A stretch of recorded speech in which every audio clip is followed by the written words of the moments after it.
जारी stock market की गिरावट ने म्यूचुअल फंड निवेशकों के बीच भी अफरा तफरी मचा दी है। वजह साफ है, नेगेटिव रिटर्न मिलने से निवेशक म्यूचुअल फंड से दूर जा रहे हैं। बेंचमार्क इक्विटी इंडेक्स सेंसेक्स और निफ्टी अपने सितंबर के हाई से तकरीबन 15% तक करेक्ट हो चुके हैं। पिछले एक साल में शुरू हुए म्यूचुअल फंड्स अभी वर्तमान में नेगेटिव रिटर्न दे रहे हैं, लेकिन बावजूद इसके कई ऐसे म्यूचुअल फंड हैं जो गिरावट की बारिश में भी मुनाफे की फसल काट रहे हैं। म्यूचुअल फंड को लॉन्ग टर्म इन्वेस्टमेंट टूल माना जाता है। ऐसे में आप इस गिरावट के दौर में किन म्यूचुअल फंड में पैसा लगाकर ज्यादा मुनाफा कमा सकते हैं, कैसे अपने पोर्टफोलियो को प्रॉफिटेबल बना सकते हैं, चलिए इस वीडियो में इसी के बारे में आपको बताते हैं। Hello and welcome to morning 9, मैं हूं मीनू शर्मा। फाइनेंशियल ईयर खत्म होने के कागार पर है और ऐसे में कई लोग टैक्स बचाने के लिए निवेश के ऑप्शंस को खोज रहे हैं, जिसमें पैसा लगाकर वो टैक्स रिबेट के साथ लॉन्ग टर्म में वेल्थ भी क्रिएट कर पाए। ऐसे में ELSS equity linked saving scheme में पैसा लगाना फायदे का सौदा साबित हो सकता है। यहाँ हम आपको ऐसे 10 बेस्ट ELSS म्यूचुअल फंड के बारे में बताएंगे जिन्होंने बीते 5 साल में अपने इन्वेस्टर्स को बेहतरीन रिटर्न दिया है और 2025 में भी ये बढ़िया रिटर्न देने के लिहाज से भरोसे लायक है। तो इस लिस्ट में सबसे पहला म्यूचुअल फंड है quant ELSS tax saver fund, जिसने बीते 5 साल में अपने इन्वेस्टर्स को 32.51% का शानदार रिटर्न दिया है। आपको बता दें कि इस फंड को 1 जनवरी 2013 को लॉन्च किया गया था। इस लिस्ट में दूसरा नाम है SBI long term equity fund, जिसने पिछले 5 सालों में 26.08% के आसपास का रिटर्न अपने इन्वेस्टर्स को दिया। इस फंड को भी 1 जनवरी 2013 में लॉन्च किया गया था। इसके अलावा Parag Parekh ELSS tax saver fund अगले नंबर पर है। इसका रिटर्न भी काफी बेहतरीन है। इसके रिटर्न की अगर हम बात करें तो बेहतरीन रिकॉर्ड रिटर्न इसका रहा है। इस फंड को 24 जुलाई 2019 को लॉन्च किया गया था। इस फंड के पिछले 5 सालों के रिटर्न की अगर हम बात करें तो उसने 25% के आसपास का रिटर्न अपने इन्वेस्टर्स को दिया है।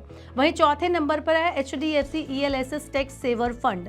इसका नाम चौथे नंबर पर आता है, जिसे 1 जनवरी 2013 को लॉन्च किया गया था। इसका रिटर्न भी पिछले 5 सालों में 24% के आसपास रहा है।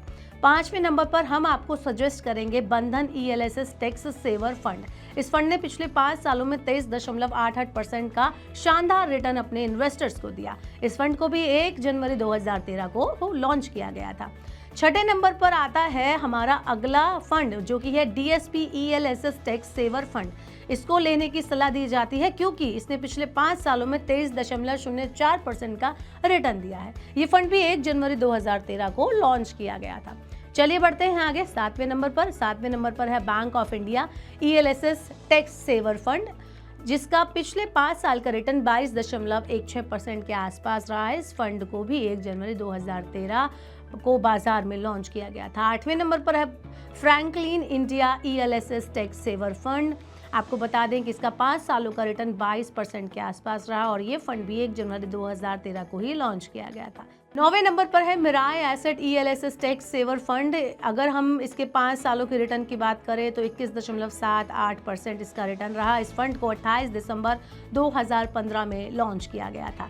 10वें नंबर की बात करते हैं। 10th नंबर पर हम आपको देंगे quantum ELSS tax saver fund का नाम सजेस्ट करेंगे, जिसका 5 साल का रिटर्न 21.40% है। इसे 23 दिसंबर 2008 में लॉन्च किया गया था।